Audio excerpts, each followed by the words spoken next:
வணக்கம் நண்பர்களே. இந்திய அரசியலில் முக்கியமான சில டாபிக்ஸை இந்த பதிவில் பார்க்க போகிறோம். முதல் டாபிக் என்ன பார்க்க போகிறோம் தெரியுமா?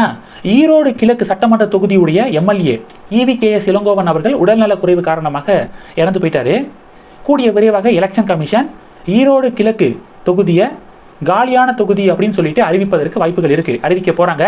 அப்போ ஈரோடு கிழக்கில் அடுத்த ஒரு பை எலெக்ஷன் நடப்பதற்கு வாய்ப்பு இருக்குது அப்படிங்கிற சூழல் உருவாயிருக்கு. ஆல்ரெடி இதுக்கு முன்னாடியே ஈரோடு கிழக்கில் பை எலெக்ஷன் நடந்துச்சு.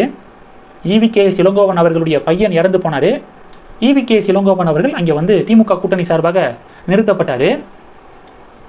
ஈரோடு கிழக்கு பை எலெக்ஷன் ஒரு பெரிய விவாத பொருளாக வந்து மாறுனுச்சு. பொதுமக்களை பட்டியல் அடைக்கிற மாதிரி அடைச்சு இது மாதிரியான சூழல் வந்து இருந்துச்சு அப்படின்னு எதிர்க்கட்சிகள் திமுக மீது கடுமையான விமர்சனங்களை முன்வச்சாங்க. இப்போது ஈரோடு கிழக்கு அந்த தொகுதியுடைய சட்டமன்ற உறுப்பினர் EVKS இளங்கோவன் அவர்கள் இறந்து போயிருக்காரு. அப்போ இன்னும் ஒரு 15 மாதம் தான் இருக்குது. சட்டமன்ற தேர்தல் தமிழகத்தில் நடப்பதற்கு இன்னொரு 15 மாதம் இருக்குது. அப்போ 15 மாதம் இருக்குது, ரொம்ப ஷார்ட்டான பீரியட் தான். எதுக்காக இன்னொரு பை எலெக்ஷனை வச்சுக்கிட்டு அப்படின்னு எலெக்ஷன் கமிஷன் 2026 வரைக்கும் வெயிட் பண்ண போகிறாங்களா, இல்லை 2025 தொடக்கத்தில் டெல்லியில் சட்டமன்ற தேர்தல் வரப்போகுது, அதோடு சேர்ந்து காலியாக இருக்கக்கூடிய தொகுதிகளில் பை எலெக்ஷனை நடத்துவாங்க. அப்படி ஈரோடு கிழக்கிலையும் பை எலெக்ஷன் நடத்த போகிறாங்களா அப்படிங்கிறத பொறுத்து இருந்து பார்க்கலாம். இது டாபிக் 1. டாபிக் 2 என்ன பார்க்க போகிறோம் அப்படின்னா, பாராளுமன்றத்தில் மத்திய போக்குவரத்து அமைச்சர் இருக்கார் பார்த்தீங்களா, சாலை ரோட் மினிஸ்டர் நிதின் கட்கரி அவர்கள் ஒரு முக்கியமான சில டேட்டாவை வெளியிட்டிருக்காரு. இது ஒரு பெரிய பேசு பொருளாக மாறி இருக்கு. என்ன டேட்டா?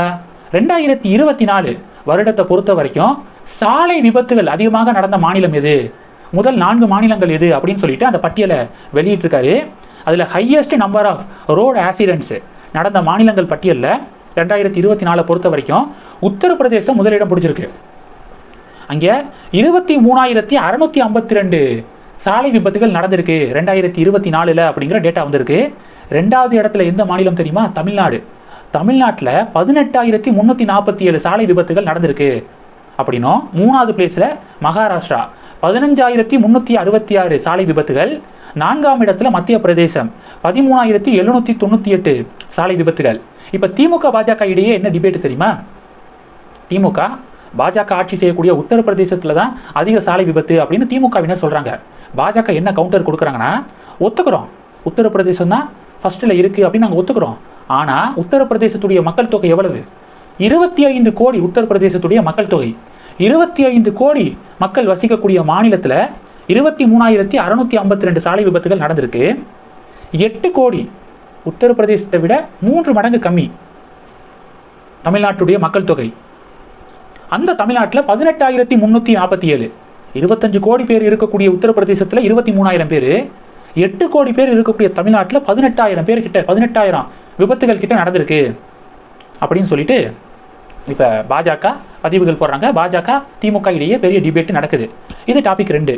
டாபிக் 3 என்ன பார்க்க போகிறோம் தெரியுமா? டாபிக் 3 நியூஸ் 18 வந்து ஒரு விவாதம். நியூஸ் 18 நைட்டு 8 மணிக்கு சொல்லதிகாரம் அப்படின்னு சொல்லிட்டு ஒரு விவாத நிகழ்ச்சியை நடத்துவாங்க. கார்த்திகை செல்வன் அந்த விவாத நிகழ்ச்சியை தொகுத்து வழங்கியிருக்காரு.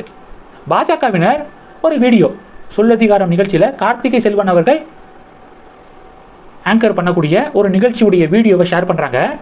அது பார்த்தீங்கன்னா அதானி விவகாரம் இருக்குது பார்த்தீங்களா, அதானி குழும விவகாரம், அந்த நேரத்தில் எடுக்கப்பட்ட ஒரு வீடியோ, ஒரு டிபேட் ஷோ. பாமகவுடைய ஒரு பேச்சாளர் சூரிய பிரகாஷ் அப்படிங்கிறவர் அங்கே ஸ்டுடியோவுக்கு வராரு. ஸ்டுடியோவில் வந்து பேசுகிறாரு. கார்த்திகை செல்வன் அவர்கள் ஒழுங்காக டைம் கொடுக்க மாட்டாரு பேசுறதுக்கு. திமுகவுக்கு எதிராக ஒரு வேலிடான ஒரு கொஸ்டினை இந்த பாமக பேச்சாளர் பேச வரும்போதெல்லாம் டக்குன்னு குறுக்கிறாரு பாருங்க.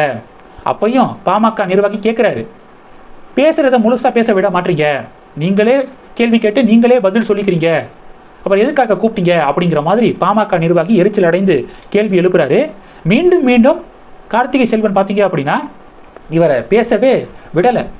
குறுக்க புகுந்து பேசுறதை எப்படியா தடுத்துடணும், திமுகவுக்கு எதிரான பாயிண்ட்டை சொல்ல விட்டுறக்கூடாது அப்படிங்கிற ரீதியிலேயே நிகழ்ச்சியை நடத்துறாரு அப்படின்னு சொல்லிட்டு பாஜக கடுமையாக கார்த்திகை செல்வனை கிரிட்டிசைஸ் வந்து பண்ணியிருக்காங்க. இது ஒரு பெரிய பரபரப்பை ஏற்படுத்தியிருக்கு. முக்கியமாக பார்த்தீங்கன்னா பாஜக என்ன கேள்வி எழுப்புறாங்கன்னா, தமிழகத்தில் இருக்கக்கூடிய மீடியாக்கள், அதில் இருக்கக்கூடிய நெறியாளர்கள், கார்த்திகை செல்வன் மாதிரியான நெறியாளர்கள் இருக்காங்க பார்த்தீங்களா, அவங்க கிட்ட ஒரு கேள்வியை நாங்கள் கேட்குறோம். திமுக 2021 தேர்தல் வாக்குறுதியாக அவங்க நிறைய கொடுத்தாங்க. அதில் வாக்குறுதி எண் 376 என்ன தெரியுமா சொல்லியிருக்காங்க?